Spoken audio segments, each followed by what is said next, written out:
ماشي. شابتر 3 بيتكلم عن الاتزان، وهشرح يعني ايه اتزان عموما عندنا 2D و 3D. هحاول اخد الشابتر كله في اسمه ده ايه في فيديو واحد، لان هو ميستاهلش بصراحه. انت لو شاطر في شابتر 2 هتبقى فنان في شابتر 3. في بس حاجات زياده. مبدئيا انا بتعامل مع 3 قوى.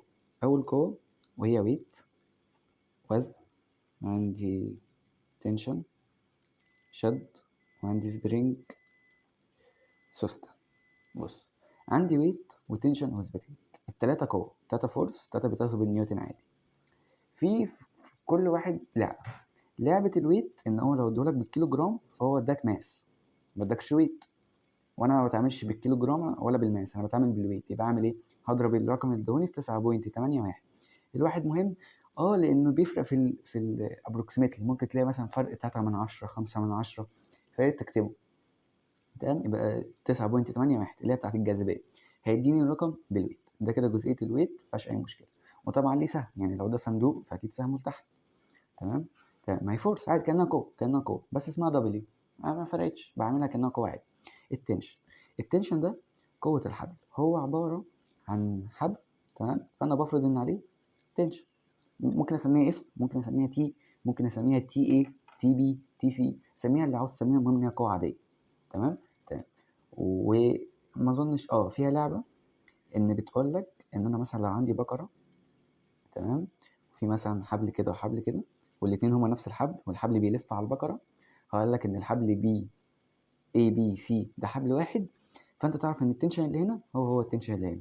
طب لو ما قالكش ان هما اتنين حبل، قال لك ده حبل وده حبل مختلف، يبقى ده مثلا تنشن ايه وده تنشن بي، يعني رموز مختلفه، ده مش قيمته هو ده.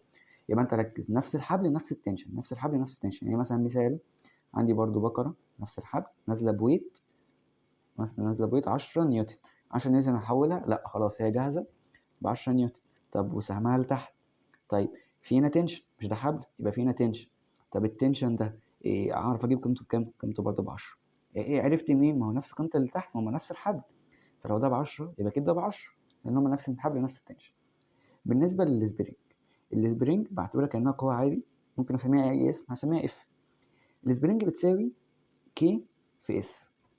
تعالى بقى بص، الكي ده اسمه كونستانت سبرينج او اس ستافنس، يا اما ثابت الاتزان يا اما ستافنس، وهو بيدولك في السؤال ثابت. ماشي. وعندنا حاجه اسمها اس ده هو مقدار الشد. عندي سوسته، تمام، السوسته كانت قد كده اهو، انا جيت مسكتها من هنا وشديت فاكيد تولد، بقت كده اهو مثلا. تمام. مقدار الشد، شايف الجزء اللي زاد ده هو الاس. طب هبقى اجيبه ازاي؟ اجيب الطول الجديد ماينس الطول القديم. الطول الجديد اللي هو ال ناقص ال نوت. كل واحد اسمه ازاي عشان لو اديك معطيات في السؤال.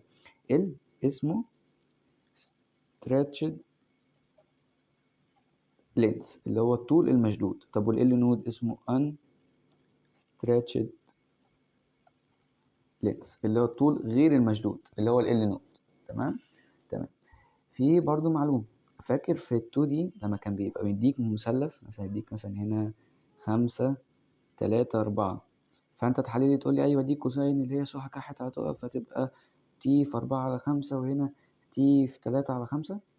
جميل. طب بص بقى، بص انت اللقطه دي، لو انا مديك هنا ده ب5 وده 3 وده ب4، هل هقدر احلل؟ هي انا كبرت المثلث بس، هتبقى هنا برضو 4/5 وهنا برضو 3/5، 3/5. تمام. تمام. فعادي انا ما عملتش حاجه. وعامه ممكن اعملها في المسافات عادي. طيب نيجي لهنا، مثلا عندي التنشن ده ممكن يديك مثلا الطول ده مثلا ب2 والطول ده ب2. هتقول طب انا معيش الضلع التالت للمثلث، اقول لك يا باشا بس ادرس، مش ده وتر يبقى بلس 2 باور 2 بلس 2 باور 2 يديك رقم قيمة الوتر. اشتغل مثلث اهو معاك الزاوية دي، مرة تحلل هنا هتبقى هنا عاوز كوزين، يبقى 2 على المربع اللي هو على القيمة اللي معرفهاش، وهنا كام؟ 2 على المربع برضه. يبقى اصلا غالبا الزاوية 45 يعني، لان هو المثلث القائم الوحيد اللي فيه السايدين قد بعض يبقى زاويته 45. ما علينا، فكك من اللقطة دي، انت ممكن عادي تحللها بقى. تمام. تمام.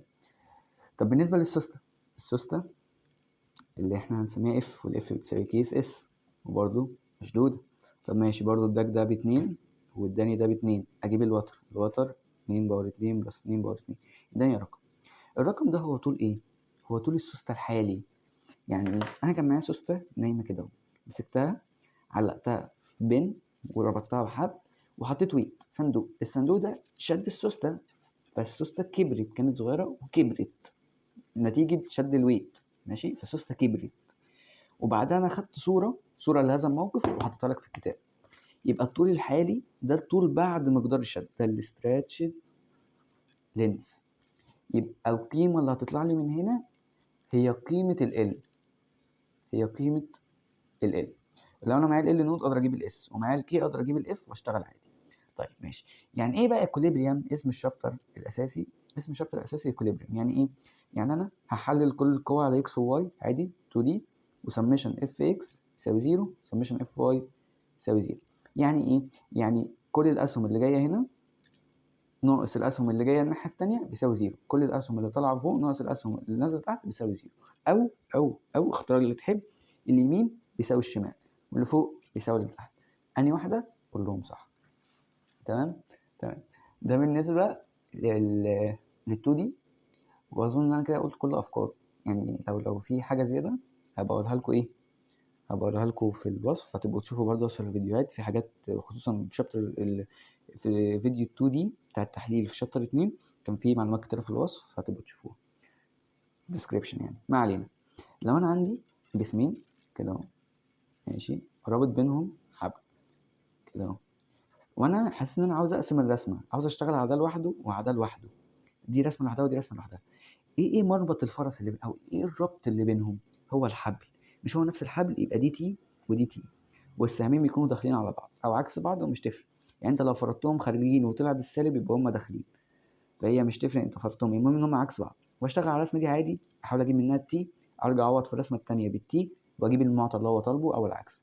ودي مهمه في شابتر 6 وانا كنت منزل لها فيديو قايل الكلام ده فيه. في سؤال 3 شابتر 56 بتاع 3 دي. 3 دي نفس شغل ال 2 دي بالظبط، فرق ان انا بزود هنا سميشن الاف زد بيساوي 0، يعني اللي فوق بيساوي اللي تحت، واليمين بيساوي الشمال، واللي ورا بيساوي اللي قدام. تمام. بس في السؤال ده بالذات في لقطه تحليل حلوه، حلوه قوي. تمام. كان مثلا بص، بس الجوده مش عارف هي باينه ولا لا، بس كده. مثلا مديك خط، الخط ده مديك طوله قول مثلا 10، مش فاكر اول رقم، ومديك بص بقى، بص الخط خارج من النقطه دي، ومديك هنا النقطة دي الزاوية معاها 60 ودي 30. طبعا كان في خط الناحية التانية كمان، بس أنا هشتغل على خط واحد. إزاي أحلل ده؟ دي لقطة تحليل إيه جامدة لازم تكون عارفها. ده ب10. بص خد المثلث اللي هو فيه طلعه بره، مش ده المثلث اللي هو فيه والزاوية دي ب30 صح؟ يبقى أنا أقدر أحلل. مش قلنا ده ب10؟ ثانية أحاول بس أظبط الريزوليوشن. ماشي. مش عارف هو ماله، مش عاوز يعمل فوكس ليه. كده بقت مقلة شوية. هحلل دي عادي. هنا هتبقى 10 كوزين 30، هنا 10 ساين 30، كأنه طوله عادي بس الكراسة مقلوبة.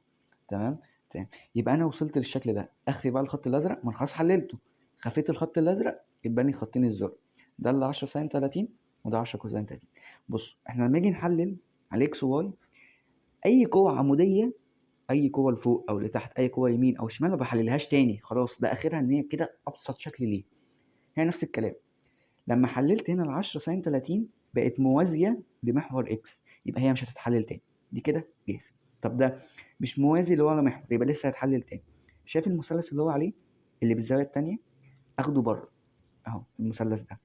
احنا قلنا دي بقى بكام؟